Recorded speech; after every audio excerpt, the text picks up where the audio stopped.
If you've watched this channel before, you know I firmly believe that smart glasses is not just one category. And AWE this year made that obvious. I put on XREAL Aura, XREAL's glasses running Google's new Android XR, got up close to Snap's new $2,200 standalone specs, and kept running into smaller stuff solving completely different problems. Lighter displays, eye tracking, sports camera glasses, even the rings and bands you'd use to control all of it. So my intention today is not to walk you through every booth. I selected the things that stood out to me as a regular user who just wants to use this stuff. First, XR glasses, trying to fit a full-sized screen onto your face. Second, AI display glasses, trying to be seamlessly useful all day. And third, controllers, because once the glasses are good, the next question is how you run them without pulling out your phone or mumbling to yourself on the train. As always, no sponsors, nothing paid, just my own first impressions off the floor. Let's start with the big one. The biggest story at the show was the XREAL Aura, what most of us knew as Project Aura.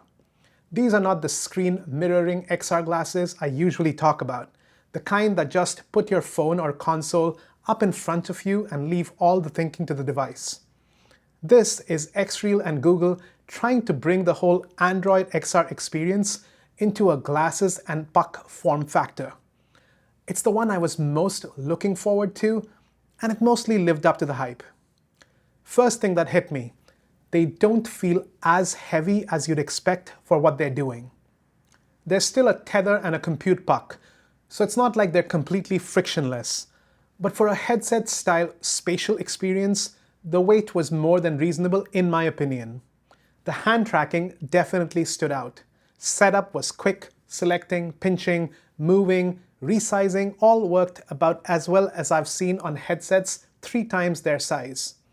The 70-degree field of view felt immersive, for glasses anyway. It's still narrower than a Quest 3, but it's a lot closer to a headset-style experience than the display glasses I usually test. The visuals also held up well in the demo. I can't speak to outdoor brightness because I only tested it on the show floor, but indoors the image looked bright, colorful, and readable. Text clarity was decent too. It felt similar to the XREAL One S for readability in the short time that I tested it.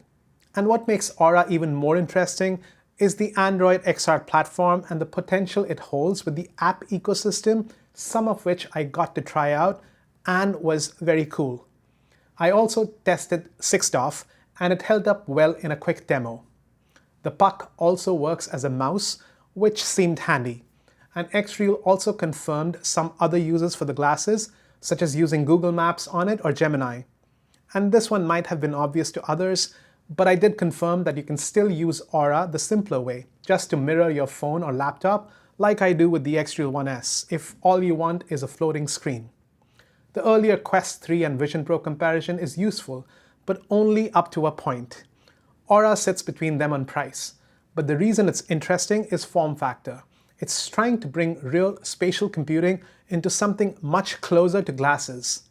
There's still a few watch-outs. The unit got warm, although to be fair, it was being used non-stop on the show floor, and I didn't get to properly stress test the unit under different scenarios or use Gemini properly, so I can't yet speak to that. But the bottom line is, it was the most impressive XR demo I tried. If you want a portable XR workspace and the cable doesn't bother you, this is the first thing in this shape that made the idea feel real. I already ordered one with my own money, so the full review is coming. Now, right away, I have to break my own framework because the Snap specs don't sit cleanly in XR or the next AI glasses category. They're aimed right between them. Going in, the noise was all about Aura. Specs was quieter. Then Snap came out swinging. Their pitch is that these live in the gap between simple AI glasses and a full AR headset, and the contrast with Aura jumps right out. No puck, no tether, no phone. Aura pushes the compute into a puck so the glasses can do more. Snap does the opposite and puts the whole computer on your face. That bet costs you something physical. Specs carry everything up front, around 132 to 136 grams depending on size, a 51-degree field of view, roughly 4 hours of battery. Aura gives you a wider 70-degree view and keeps the frame under 95 grams by moving the heavy lifting into the puck. So it's not that one's automatically right. It's whether you'd rather carry more weight for a standalone device or accept a cable for something lighter and wider. There's also a platform split that might matter more than the hardware. Snap's betting on its own AR and lens ecosystem. Aura is betting on Android XR. Now, I didn't get to wear these. Nobody was doing hands-on demos, so this isn't a review, just what I saw up close. And they're bulky. Calling them everyday glasses would be a stretch. A tech enthusiast weighing everything they do standalone might be willing to look past the size, but for a regular person, that's a hard sell. To their credit, from a design standpoint, the lenses are more transparent than Aura's darker sunglass-style ones, so visually, they lean a little more like something meant to be worn out in the real world. But that's the look, not the feel. I didn't wear them. Closest lookalike from an everyday glasses perspective, in my view, is probably the Inmo Air 3. What will actually decide these is still open. Comfort, heat, whether the apps are good, and light leak. Because if they glow from outside, that changes how someone might wear them. And the price. Almost $2,200 with a $200 refundable deposit. Snap leaned on the Vision Pro comparison, and fair enough, standalone AR is hard. But for a smart glasses buyer, that's a lot, especially when the Aura is listed under $1,500. Different animal, since Aura is tethered, but the number still lands hard. So my read, maybe the boldest standalone swing at the show, but until I can wear it, it's just a promise, not a clean verdict. The other XR thing that caught me off guard was a company I barely knew going in. Unseen Reality with the URXR One. Shorter demo, so I'll keep my claims tight, but the pitch is interesting. They're trying to bring a headset-style VR or MR experience with some key differentiators relative to existing XR glasses. The field of view is genuinely wide, 90 degrees. It also has native 6DoF with world-locked virtual displays, so I could see the productivity angle. Multiple screens you can move, resize, and anchor in space. The anchoring felt stable, and the electrochromic dimming was strong enough to basically black out the room when you wanted more immersion. One limitation was that I didn't see a simple 0DoF display follow mode, but as a surprise off the floor, it was one of the more interesting XR demos I tried. Second smart glass category, AI display glasses. The one I'd been looking forward to was the Everysight Maverick AI Pro, for two reasons. It's got eye tracking, actual gaze control, not just touch or voice. And then there's no light leak, which is easily my biggest gripe with this whole category. And Everysight's built to avoid it. After wearing them, this was one of the more interesting AI glasses demo at the show. The glasses were light at 47 grams. The curved lens gives a sporty look that won't be for everyone, but they were certainly comfortable. They come in two sizes, plus nose pad and temple adjustments, and given the eye tracking controls and small HUD display, getting the fit right will be very important. The CEO Dave also told me they're targeting around 9 hours of display on battery at full brightness, which for something this light is a strong claim if it holds up. The eye tracking was the headline. Calibration took easily under a minute, and once it locked in, I could look at things on the HUD and select them pretty smoothly. Opening an app got stickier, and I couldn't nail every gesture in a few seconds. For example, the eye swipe feels like something you'd need to get used to. But the core look and select absolutely worked. One quick under the hood detail. The glasses have accelerometer, gyro, magnetometer, meaning they know which way your head is pointing, which should make a difference in how effective navigation feels. The display is a monocular 22-degree HUD. For context, the Meta Ray-Ban display is 20 degrees, so it's not a big floating monitor, it's glanceable info, but it feels more than enough when using it. Photochromic lenses are also included as part of their Kickstarter, which is a nice bonus. The optical approach is also different from most glasses I test. Instead of waveguides, Everysight uses a projection-based system. That's what lets them do the curved lenses, and it helps with the light leak issue I previously mentioned. I spent a while with Dave, Everysight's CEO, and we'll cover our conversation later, but one thing stuck. They can also license the eye tracking tech to other manufacturers, so Everysight might not just be a glasses company, they could be the input layer inside other people's glasses. A few caveats. These are pre-production glasses, and I didn't fully test the AI, navigation, or any of the apps for that matter. But on the face of it, and from what I could see, they seemed quite exciting. I also checked out Jorjin, which is interesting because it's not really a direct consumer brand. It's more of a B2B and ODM company that builds or white labels glasses for other companies. So the final software depends on the customer. But the demo was interesting because they were also showing AR display glasses with eye tracking and AI use cases.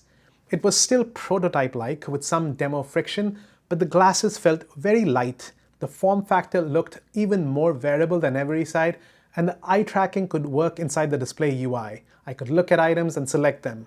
So for me, Jorjin reinforced the bigger point. Eye tracking could become an input layer for mainstream AI glasses. The next glasses have been out for a few months. The BleeqUp Ranger sports camera glasses, whose obvious rival is the Oakley Meta Vanguard. The glasses felt solid, and what surprised me was comfort. They were way lighter and easier to wear than the Vanguard, which becomes a big deal if they're on your face for a round of golf or a long bike ride. The camera is where they push arguably ahead, 3K at 60 FPS, where Meta tops out at 3K 30. The 60 FPS mode is iOS only right now. They record about an hour on their own and up to 5 hours with a battery pack. There's a Zeiss lens option, lens swap easily, and they support prescriptions. The audio sounded good. They say it beats Meta, but I can't judge that in a hall that loud. No voice commands yet. They're supposedly coming in July.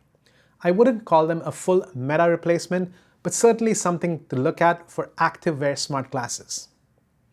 The last category for this review is the one people forget: controllers.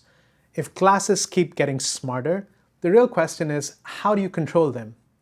Meta's neural band works well. Even Reality's R1 ring is fine as a controller. But I wanted something that works across more than one device without strapping a big ugly puck to my hand. I tried a few, and one of them ended up being my single favorite thing at the show. First, I gave Mudra a quick look. I own their Mudra link, so I'm a believer in the idea, but what they showed at AWE leaned more developer-focused than consumer-ready. Interesting tech, just not the consumer controller I'd point you to today. I also tried the Prolo Ring. A lot of marketing was behind it, and it was fine, I guess. It does the ring controller thing, albeit with some problems, but nothing about it jumped out. Not terrible, just not memorable. But the one that really impressed me was KiWear. And unlike specs, I actually got to use this one, so this is a real hands-on take. They launched it at the show, and you can reserve it right now. In my hand, it looked and felt a lot like the Even R1 ring, but there were some key differences. The first obvious one is the R1 only works with Even's own G2 glasses. KiWear connected to multiple devices at the same time, and switching between them was seamless. The actual control is the best part. Think of it as a cross between Meta's neural band and a ring like the R1. You don't tap or swipe the ring itself. You make small finger movements and it reads them, kind of the way the neural band reads them off your wrist. If you've used the neural band, it's instantly intuitive. But the control set is more advanced. Play and pause music, scroll side to side and up and down, adjust volume, select things, back out of a menu. It just worked and it felt natural almost immediately. Like the R1, it does health tracking too. They're listing sleep, heart rate, and blood oxygen. The R1 has never done well on the health tracking side, so we'll see how KiWear's holds up on this front. But as an input device, this was the most impressive thing I tried all show. And it doesn't look like a gadget, it's just a ring, which to me is important. I was impressed enough to reserve one for myself and will report back on how it actually performs in real-world testing when I get it, but my honest take is that the demo was excellent. So after a couple of days on the convention floor, I don't think there's one future for smart glasses. It's splitting across different categories, and that's exciting. Aura was the most impressive XR demo I tried, because it made headset-style spatial computing feel much closer to a glasses form factor. Snap specs were probably the boldest standalone bet, but I need to actually wear them before I can say more. Everysight was the lightweight AI display sleeper, mostly because of eye tracking and the lack of obvious light leak. And KiWear was the input device that surprised the most, because if these glasses are going to matter, control can't be an afterthought. I also tried several other products, including Rainio's GT Max, so more coverage is coming. But for now, that's my honest first look from AWE. I've already ordered Aura and specs with my own money, and I reserved KiWear as well, so stay tuned for the full reviews. Thanks again for watching, and I'll see you next time.